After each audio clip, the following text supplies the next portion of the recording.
ખાતે ઈદની 2 રકાત નમાઝ અદા કરી મુસ્લિમ બિરાદરો ઈદ ઉલ ફિત્ર એટલે કે રમજાન ઈદની ઉજવણી કરી।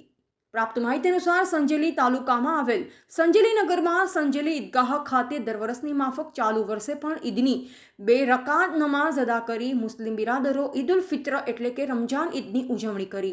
મુસ્લિમ સમાજના પરંપરાગત રીતે કરવામાં આવી હતી। ઉજવણી દરમિયાન મુસ્લિમ ભાઈ બહેનો હિન્દુ ધર્મના સમાજ તેમજ આદિવાસી સમાજના પરિવાર સાથે હર્ષોલ્લાસ અને પ્રેમપૂર્વક ભેટતા મળતા જણાયા।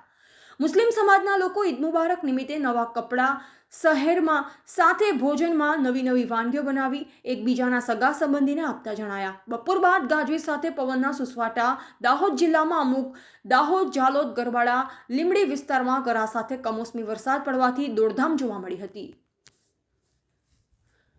જિલ્લા બ્યુરો ચીફ અંબારામ કે ખાંટ સાથે કેમેરામેન કપિલ બાલિયા, સંજેલી, મધ્ય ગુજરાતનો અવાજ ન્યૂઝ।